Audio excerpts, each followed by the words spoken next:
آج ہم آپ کو ایک ایسا واقعہ بتاتے ہیں جس سے نہ صرف پوری مسلم امہ غم و غصے سے بھر گئی بلکہ اس واقعہ نے سعودی عرب کے مستقبل کا راستہ مکمل بدل کے رکھ دیا۔ اس دن ایسا کیا ہوا کہ سعودی عرب جو کسی حد تک پروگریسو یا ترقی پسند رویہ اپنانے کی راہ پہ گامزن تھا، اس پر نہ صرف سٹاپ لگا بلکہ اسے مکمل یو ٹرن لینا پڑا۔ اس بات کی جانب سعودی ولی عہد محمد بن سلمان نے 2017 میں اشارہ کیا۔ ایم بی ایس نے کہا کہ 1979 سے پہلے سعودی عرب اور دوسرے عرب ممالک نارمل زندگی گزار رہے تھے۔ عورتیں گاڑیاں چلاتی تھیں اور سعودی عرب میں سنیما گھر کھلے ہوئے تھے۔ تو پھر ایسا کیا ہوا؟ چلیے آپ کو اس تاریخی واقعے کے بارے میں بتاتے ہیں جس سے آگے چل کر افغانستان جہاد اور القاعدہ کو بھی مالی اور افرادی قوت ملے گی۔ خانہ کعبہ، خدا کا گھر، اس دنیا میں مسلمانوں کے لیے سب سے پاک جگہ، جہاں حاضری دینا اور رب کے حضور سجدہ ریز ہونا ہر مسلمان کی دلی خواہش۔ کسی بھی مسلمان کے لیے یہ سوچنا بھی ممکن نہیں کہ اس مبارک مقام پر جانتے بوجھتے کسی انسان کا خون بہانا تو درکنار، اس کو کوئی تکلیف بھی دی جائے۔ لیکن 20 نومبر 1979 کو خدا کے گھر میں جو کچھ ہوا، اس نے عالم اسلام کو جھنجھوڑ کر رکھ دیا۔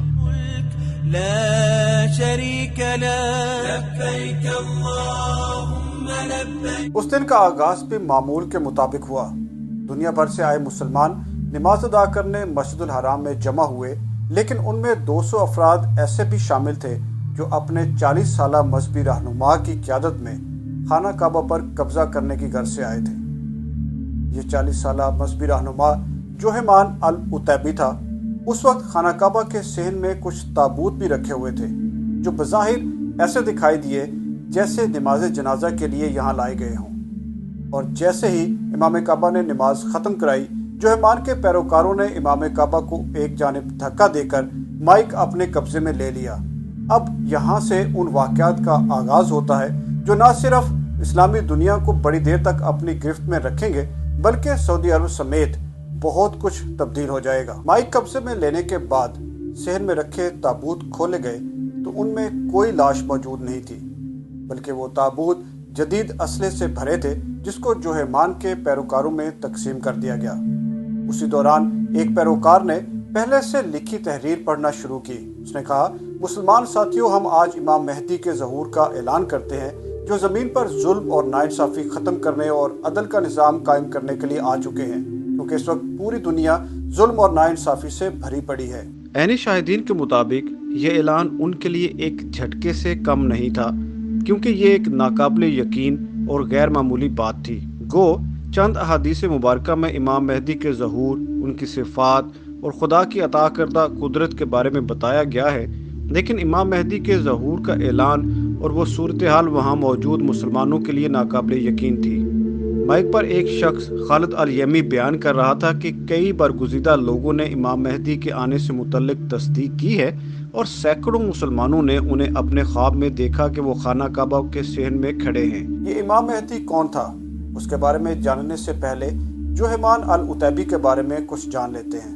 یہ سعودی نیشنل گارڈ میں ایک سپاہی بھرتی ہوا تھا، لیکن وہاں سے نکل کر سعودی عرب میں ایک تنظیم الجماع السلفیہ المحتسبہ کے بنانے والوں میں سے ایک تھا۔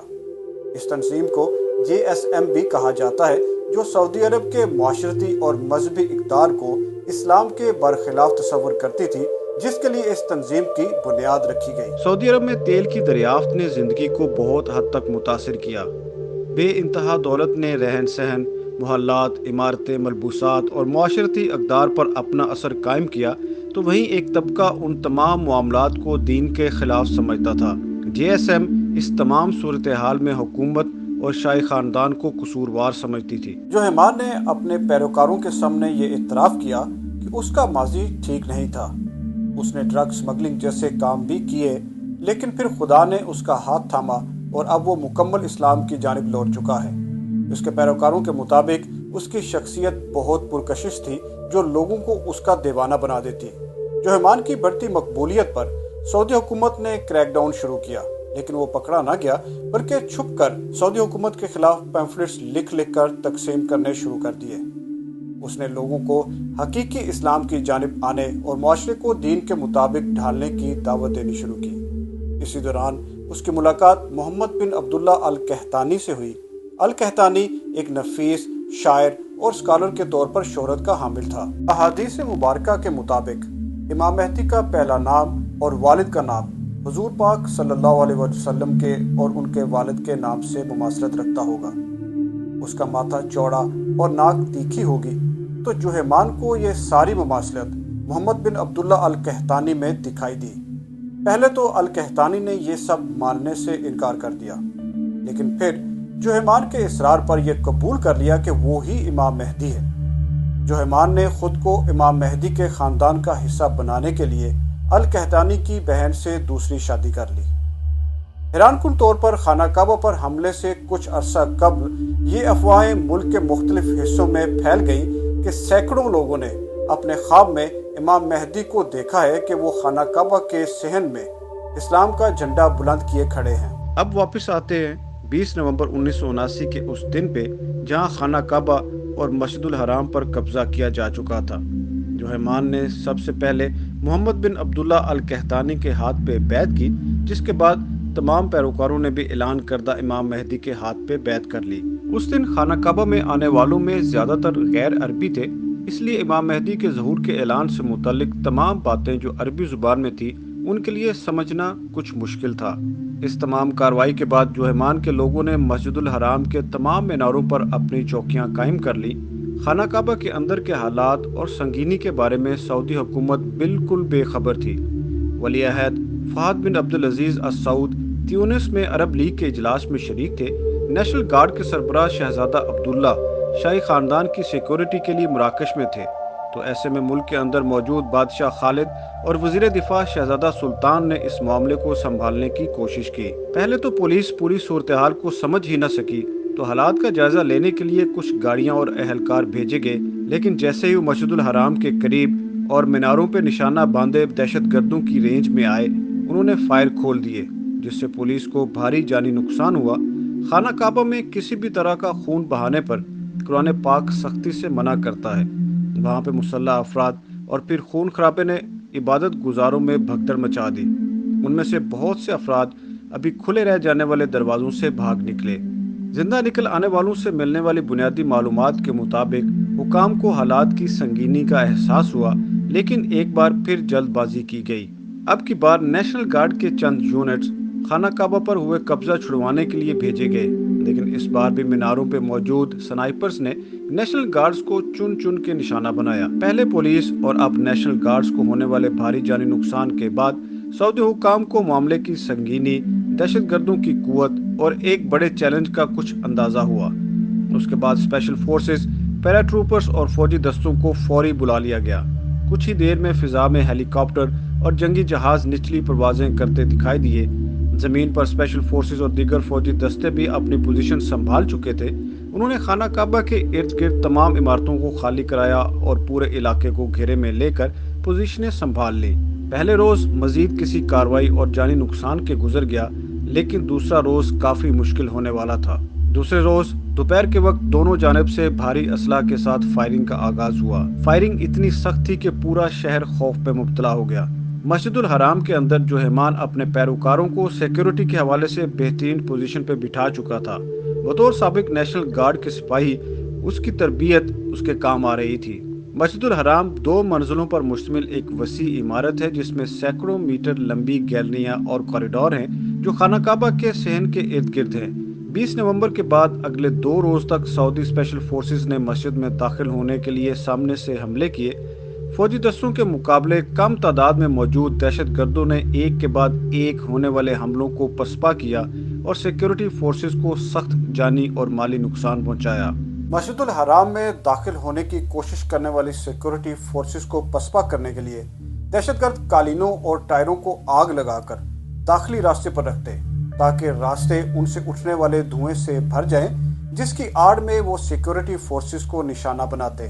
چند ہی گھنٹوں میں مسجد الحرام کے داخلی راستے اور باہری علاقہ انسانی لاشوں سے بھر گیا۔ اس طرح کا جنگی ماحول سیکیورٹی فورسز اور حکام کے لیے ناقابل یقین تھا۔ اسی دوران سلطنت کے مرکزی مذہبی رہنما کی جانب سے ایک فتویٰ جاری ہوا کہ خانہ کعبہ اور مسجد الحرام کو دہشت گردوں سے واگزار کروانے کے لیے سعودی حکومت کا کسی بھی حد تک جانا جائز ہوگا۔ فتوے کے بعد اینٹی ٹینک گائیڈڈ میزائل، بختر بند گاڑیاں اور بھاری اسلحہ پہنچا دیا گیا تاکہ اندر داخل ہونے کے لیے مسجد کے میناروں کو دہشت گردوں سے خالی کروایا جائے، کیونکہ وہاں پہ موجود سنائپر سیکورٹی فورسز کو آگے بڑھنے سے بہت حد تک روک رہے تھے، بہت پرجوش تھے۔ گو کہ فائرنگ کے تبادلے میں محمد عبداللہ القحطانی معمولی زخمی ہوا، لیکن وہ اس طرح سے خود کو سب سے آگے رکھ رہا تھا کہ امام مہدی ہونے کی وجہ سے وہ لافانی ہے اور اسے کچھ نہیں ہو سکتا۔ لیکن جلد ہی اس کی یہ خوش فہمی ختم ہو گئی جب اس کو کئی گولیوں نے چھلنی کر دیا۔ عینی شاہدین بتاتے ہیں کہ اس کے پیروکاروں نے اونچا اونچا بولنا شروع کر دیا کہ امام مہدی زخمی ہو گئے، لیکن گولیوں کی بوچھاڑ اتنی زیادہ تھی کہ کوئی بھی اس کی مدد نہ کر سکا۔ جب اس بارے میں جوہیمان کو بتایا گیا تو اس نے امام مہدی کے زخمی ہونے یا مارے جانے کو مکمل رد کر دیا۔ خانہ کعبہ اور مسجد الحرام کو دہشت گردوں سے خالی کروانے کی کارروائی کے چھٹے روز آخرکار سعودی فورسز کو اندر داخل ہونے اور صحن کا کنٹرول سنبھالنے کا موقع ملا، لیکن زندہ بچ جانے والے دہشت گرد مسجد کی عمارت کے سینکڑوں تہہ خانوں میں چھپ گئے۔ جوہیمان نے ان کو ابھی تک امام مہدی کے زندہ ہونے کے بارے میں یقین دلا رکھا تھا، جو ان کے ساتھ کسی بھی جگہ پر موجود ہے۔ مسجد الحرام میں پڑی لاشوں سے اب بدبو اٹھنے لگی تھی، جبکہ وہاں یرغمال بنے افراد کے لیے کھانے اور پینے کا سامان ختم ہو چکا تھا، جو ان کے لیے مزید مشکلات پیدا کر رہا تھا۔ گو کہ خانہ کعبہ اور مسجد الحرام میں ہونے والی کارروائیوں سے دنیا میں کچھ خاص خبریں نہیں پہنچی، لیکن پھر بھی کچھ خبروں کا باہر نکلنے سے مسلمانوں میں بے چینی بڑھا رہی تھی۔ سعودی حکومت اب تک فتح یاب ہونے کے کئی اعلانات کر چکی تھی، لیکن حقیقت میں ابھی کامیابی ملنا بہت دور تھا۔ دہشت گرد مسجد الحرام کے انتہائی اندر بنے تہہ خانوں میں جا چکے تھے، جن کو لڑائی کے ذریعے باہر نکالنا سعودی فورسز کے بس میں نہیں تھا۔ کافی سوچ بچار کے بعد سعودی حکومت نے فرانس سے مدد مانگی، جسے فرانسیسی صدر نے قبول کر لیا۔ اس تمام صورتحال کو انتہائی خفیہ رکھا گیا، کیونکہ ایسا کرنا تیل کی مارکیٹ سمیت بہت سے کاروبار متاثر کر سکتا تھا۔ اس کے ساتھ ساتھ کسی بھی غیر مسلم کا خانہ کعبہ اور مسجد الحرام میں داخل ہونا مسلمانوں کے لیے قابل قبول نہ ہوتا۔ تو ایسی صورتحال میں فرانس کی جانب سے کاؤنٹر ٹیررزم یونٹ کے 3 کمانڈوز کو انتہائی خفیہ مشن پر سعودیہ روانہ کیا گیا۔ تینوں فرانسیسی طائف شہر کے ایک ہوٹل میں رکے، جہاں انہوں نے تہہ خانوں میں چھپے دہشت گردوں کو نکالنے کے لیے ایک پلان تیار کیا۔ اس منصوبے کے تحت تمام تہہ خانوں میں گیس بھری جائے گی تاکہ سانس لینے میں مشکل آنے پر اندر چھپے دہشت گرد باہر نکل آئیں۔ گیس تہہ خانوں تک بھیجنے کے لیے 50-50 میٹر کے فاصلے پر فرش میں سوراخ کر کے گیس کو ان میں بھرنے کے بعد ہینڈ گرینیڈ چلا کر گیس کو تہہ خانوں کے کونوں تک پھیلایا گیا۔ جوہیمان اور اس کے ساتھیوں کے پاس اب اسلحہ تقریباً ختم ہو چکا تھا۔ انہوں نے آخری کوشش کرتے ہوئے دھوئیں کے بم گیس بھرنے کے لیے بنائے جانے والے سوراخوں سے باہر پھینکنے کی کوشش کی، لیکن جب ہمت جواب دے گئی تو جوہیمان تہہ خانے سے باہر نکل آیا۔ اپنے رہنما کو ایسا کرتے دیکھ کر زندہ بچ جانے والے پیروکار بھی باہر نکل آئے۔ اس طرح فرانسیسی کمانڈوز کا بنایا منصوبہ کامیاب ہو گیا۔ مسجد الحرام پر ہوئے قبضے کے 1 ماہ بعد جوہیمان اور اس کے 63 ساتھیوں کے سر عام کاٹ دیے گئے اور اس کی شروعات جوہیمان کا سر قلم کر کے کی گئی۔ لیکن اس دن کے بعد سعودی عرب کے اندرونی حالات بالکل بدل گئے، جس طرف سعودی ولی عہد نے 2018 میں اشارہ کیا تھا۔ خواتین نیوز کاسٹرز کو ہٹا دیا گیا اور سعودی عرب میں شریعہ قوانین اتنے سخت کر دیے گئے کہ اگلی 4 دہائیوں تک اس میں کچھ بھی تبدیل نہ کیا جا سکا۔